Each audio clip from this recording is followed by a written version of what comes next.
Welcome to English Podcast. Hello, everyone. Welcome to Simply Explained English, where we break down the language barrier one word at a time. I'm Lisa, and my co-host Eric is here. In each episode, we dive into English words and phrases to make them easy and understandable. That's right, Lisa. We focus on making things simple and clear, so you can feel more confident in your English skills. Let's get started with today's episode. Okay, what are the words today, Eric? The first word today is responsible. Then we will continue with to impress, and to attempt, then to put up with. The final one is break a leg. Great. Let's start by explaining responsible. Responsible. When you're responsible, you need to look after something or someone. When things go wrong, you need to make the right decision to solve them. That's right, Lisa. Now, I'll give two simple examples. First, he is responsible for feeding the dog every morning. This means it's his job to feed the dog. Second, she is responsible for keeping her room clean. This means her job is to keep the room clean. Perfect examples, Eric. Eric, if you use a verb after responsible, we use the ing form, right? Yes, Lisa, we use for after responsible. And then, if we use a verb, we should use the ing form. Like, we should be responsible for doing something. I see, like I am responsible for cleaning the room or dealing with customers. Good examples. Let's do a sample dialogue now, Lisa. Alex and Jamie are talking at school. Hey, Jamie. I heard you're the new captain of our basketball team. That's a big responsibility. Yes, it is. I'm responsible for organizing our practices and making sure everyone knows the game plan. Wow, that sounds like a lot of work. But I know, you're responsible, so you'll do a great job. Thanks, Alex. I'll try my best to be a good leader and make sure our team works well together. That was a great dialogue. This means that Jamie is responsible for his new role as captain. Exactly. He needs to do his job well to help his team. Now, Lisa, have you ever had a situation where you were really responsible? Yes, once I was responsible for taking care of my neighbor's cat while they were on vacation. I had to give the cat some food and water every day. How about you, Eric? For me, I was responsible for a school project. I had to organize our group and finish the project on time. Those are both great examples of being responsible in different situations. Being responsible means others can trust and rely on you. That's nicely said, Lisa. I think our listeners can understand the importance of being responsible in daily life. It helps everything go well, whether it's a small or big task. Well, that wraps up our explanation and examples of responsible. Remember, being responsible is an important part of life. Well said, Lisa. Okay, let's move on to our next word. The next word is to impress.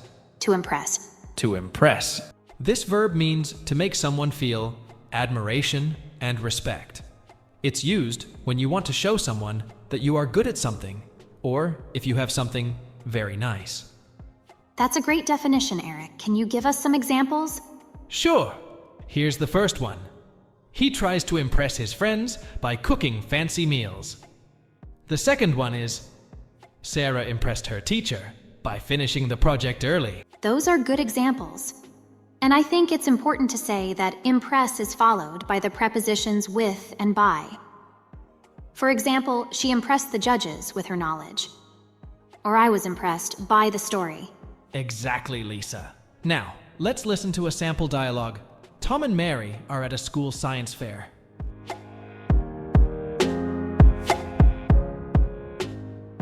Wow, Mary, your project looks amazing.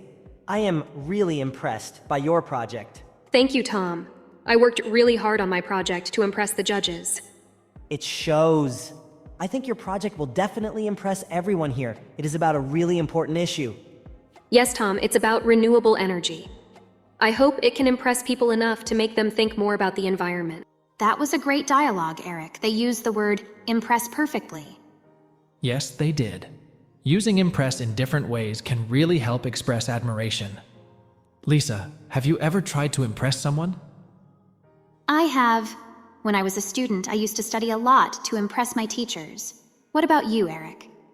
Well, I remember trying to impress my friends by learning to play the guitar. It was fun. That sounds like a great way to impress someone. Learning new skills always seems impressive. Definitely. It's always good to remember that the best way to impress someone is to be yourself and do your best. That's so true, Eric. Well, that's all for Impress. We hope our viewers found our discussion helpful. I hope so, Lisa. Let's move on to our next word. Can you explain it, Eric? The next word is to attempt. To attempt. To attempt. This verb means to try to do something, especially something difficult. It's about making an effort to do a task. Can you give us some example sentences, Eric? Sure, Lisa. Here's one. She attempted to learn French before her trip to Paris. Another example could be, he attempted to lift the heavy box, but it was too heavy for him. Those are clear examples. And it's useful to know that to attempt is usually followed by an infinitive like to learn or to lift in your examples. That's right, Lisa. Now, let's check out a sample dialogue where to attempt is used. Imagine two colleagues, Ben and Molly, at an office discussing a new project.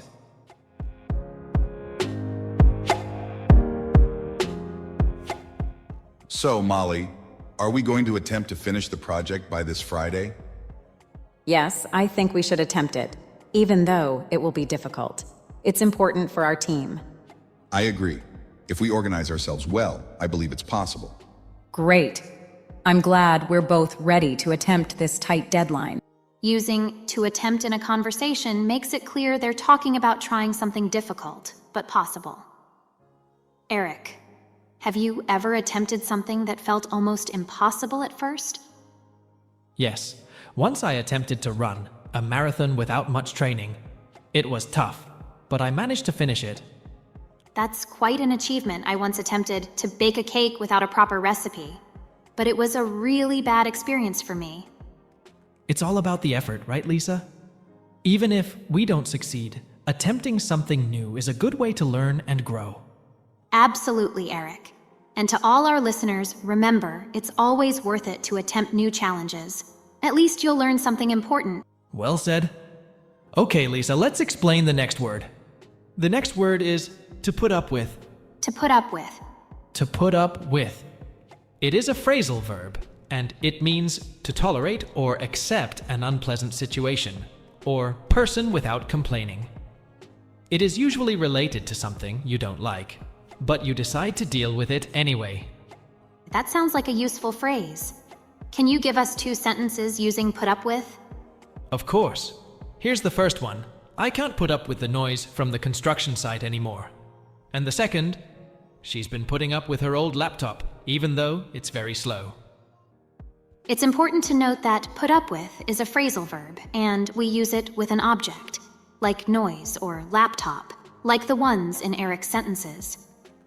In addition, we can use it with the pronoun Lisa, like I cannot put up with him or her, or I will not put up with you anymore. Exactly, Eric. Okay, let's listen to our sample dialogue. Nathan and Olivia are having a chat.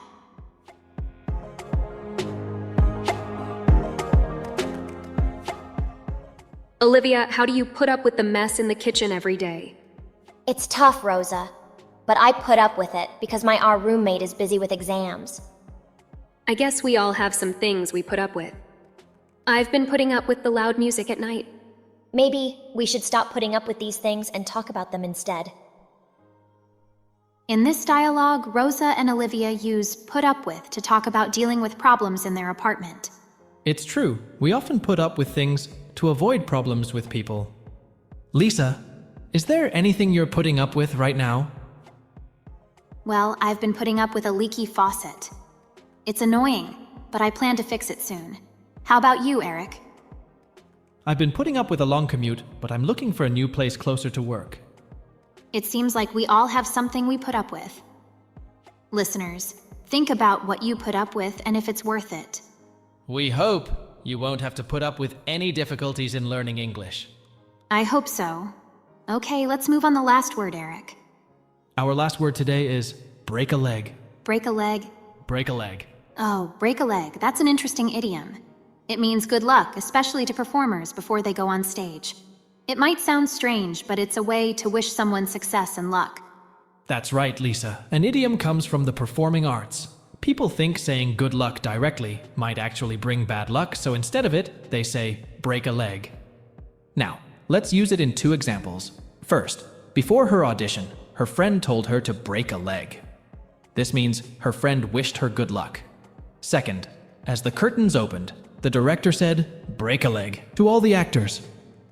Great examples, Eric. Let's listen to our sample dialogue. This time, let's imagine 2 actors backstage before a play starts.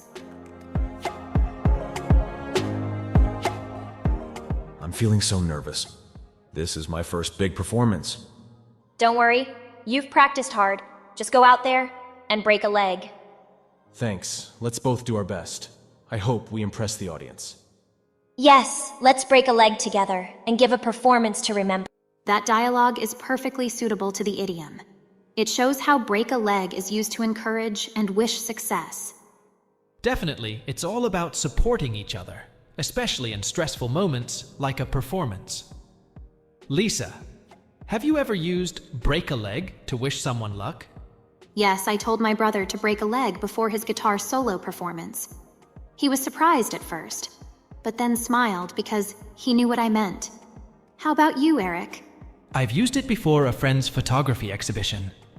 It was a big moment for him, and saying break a leg felt like a fun way to increase his confidence. That's wonderful. It shows that break a leg can be used in various contexts, not just in theater or acting. It's about wishing someone well in any attempt. Exactly, Lisa. They add color to our language and express our good wishes in a fun way. Wishing luck can be done in many ways, and this one is particularly special. Well, that's all for today's episode of Simply Explained English. Thank you for tuning in and learning with us. We hope you found our explanations helpful and that you have added new words to your vocabulary. Remember to review what you've learned today. Reviewing is the key to learning new words. Join us next time for more insights into the English language. Subscribe to our channel and don't forget to like our videos. Until next time, keep learning and take care. Bye-bye. Welcome to Simply Explained English, the podcast where we make learning English fun and easy. I'm Lisa, and my co-host Eric, and we will be your guides on this language adventure. Hi everyone. In each episode, we break down common English phrases and words, share example dialogues, and have friendly chats to help you improve your English. So grab a cup of tea, relax, and let's get chatting. Okay, what are the words today, Eric? Yes, the first word today is tough. Then we will continue with brilliant and to consider, then to increase. The final one is to show up. Okay, let's proceed with the first word, Eric. The first word is tough. Tough. Tough. Tough is an interesting word. It's an adjective that means very hard or difficult. It can also describe someone who is very strong and can handle difficult situations. That's right, Lisa. And when you say a person is tough, it means they are strong and not easily hurt by words or actions, physically or emotionally. For example, the math test was really tough, but I studied a lot. Another example is, my grandfather is the toughest person I know. He's been through a lot. Now let's make a scenario with 2 characters, Mark and Alex, who are part of a football team.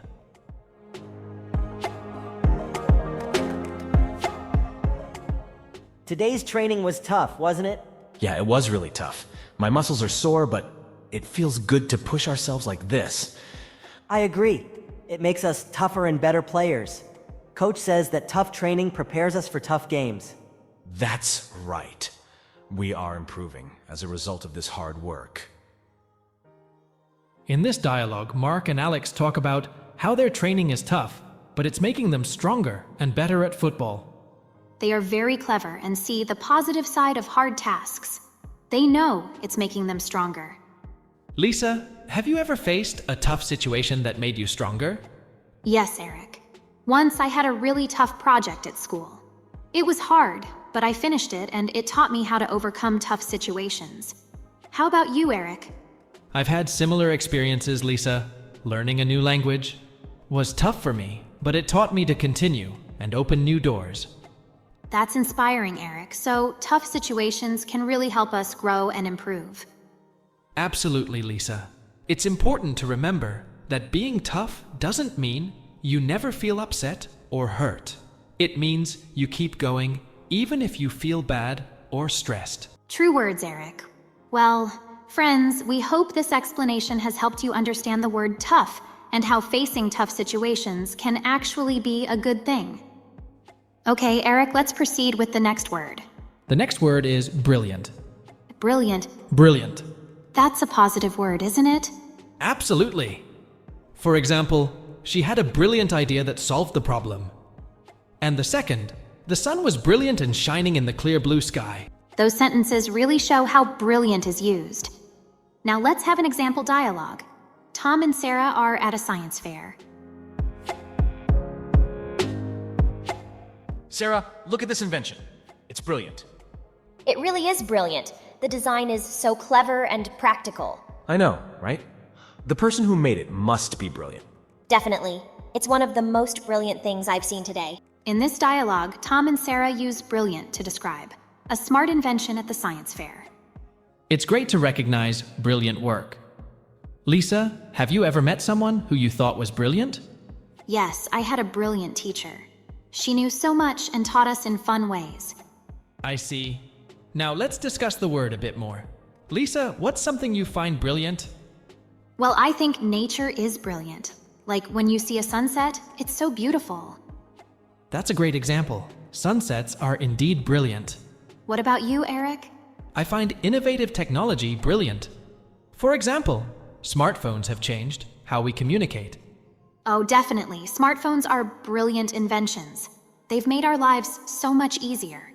Absolutely. So it seems brilliant can describe different things that are exceptionally good or impressive. Right.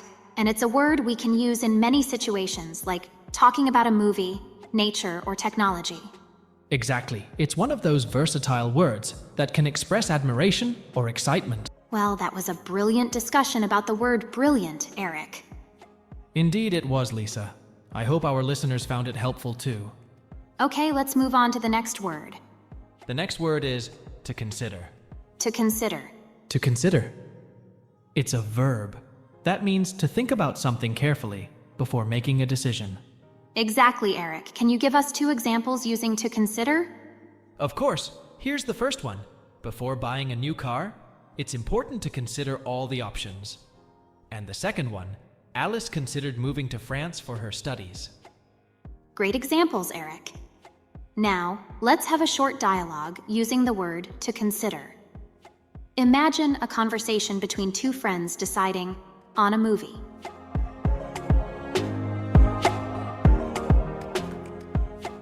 What movie should we watch tonight? Let's consider the new action movie everyone is talking about. That sounds good, but we should also consider the comedy that just came out. It has great reviews. True, we need to consider what we're in the mood for, action or comedy. That dialogue shows how to consider is used in making decisions. Yes, it does, Eric. When making decisions, what do you think is important to consider when choosing a movie? I think it's important to consider who you're watching it with. Some movies are better with friends, and others with family. That's a good point. It's also important to consider the movie's length.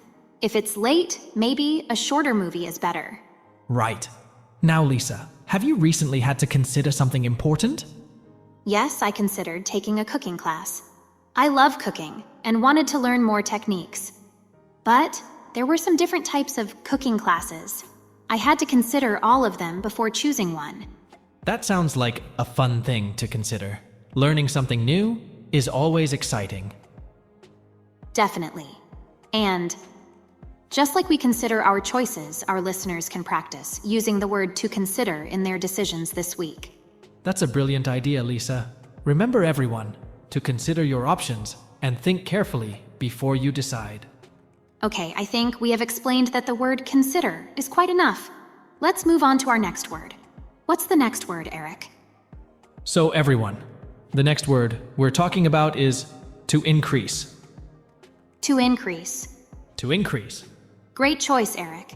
To increase means to become larger or greater in size, number, or amount. Right, Lisa. Here are two sentences. My sister decided to increase the number of plants in her garden. And the company wants to increase its sales this year. Those were good examples, Eric. Now, let's move to an example dialogue. Imagine two friends, Sarah and Tom, talking about their lemonade stand. Last Saturday, we sold only 50 cups of lemonade. I think we need to increase our sales. I agree. Maybe if we increase our signs around the neighborhood, more people will come. That's a good idea. Offering a small discount on every second cup might also increase sales. Let's try that this weekend and see if our sales increase. That was a useful dialogue, Eric. Sarah and Tom are really working hard to increase their lemonade stand sales. Yes, they are. Lisa, have you ever tried increasing something like they did? Yes, I tried to increase my reading time last year. I started with 20 minutes a day and increased it to 1 hour. After a while, I reached 1 hour. What about you, Eric? I tried to increase the number of days I exercise. I wanted to increase it from 2 days a week to 4 days. It was hard, but I did it. That's impressive, Eric. It shows that a little effort can really increase our abilities or improve situations. Exactly. Increasing something usually takes time and effort, but it's often worth it. Totally agree. And that brings us to the end of the word to increase. Remember, it means to make something larger or greater in size, number, or amount. Let's move on to our last word. Eric, please tell us what the next word is. Our last word today is to show up. To show up. To show up. It's a phrasal verb, Lisa. It means to arrive somewhere to join others, but it can also mean to become visible suddenly. That's an interesting one. It's a phrase that we use a lot in English. Showing up means a few different things, right? Yeah, it's a versatile word. First of all, it can mean to arrive or appear at a place. So if you're expected at an event or a party, you need to show up. And the second example, the sun finally showed up after 3 days of rain. That's right. Or, my friend was organizing a surprise birthday party for her mom. She told me to be at the restaurant at 6 p.m. sharp, so I showed up there on time. Nice. Showing up is an essential part of many everyday situations. Now, let's listen to a sample dialogue. Let's say it's about two co-workers, Mike and Jenna, discussing a work meeting. Are you going to show up for the meeting tomorrow? Yes, of course. It's important. Last time, not many people showed up, and it was noticed. Mike, that's true. I'll make sure to show up early and prepare. That's a good idea. I think more people will show up this time because the boss mentioned it in the email. That dialogue shows how important it is to show up, especially at work. Right. Hey, Lisa, have you ever forgotten to show up somewhere? Yes, once I forgot to show up for a friend's dinner. I felt so bad. I had to apologize and explain it was an accident. What about you, Eric? I've been lucky so far. I usually set reminders so I don't forget to show up where I'm needed. But it's easy to forget sometimes. True. Reminders help a lot. Not showing up can cause misunderstandings or disappoint others. Definitely. It's all about showing respect and being responsible. Well said, Eric. Remember, it means to arrive somewhere or to appear. It's important in many aspects of life. Okay, that's all for today's episode of Simply Explained English. Thank you for tuning in, and we hope you found our explanations helpful. Remember to join us next time as we break down more English words and phrases in a simple, easy-to-understand way. Don't forget to subscribe and like. Have a great day, and keep practicing your English. Bye now. Bye-bye.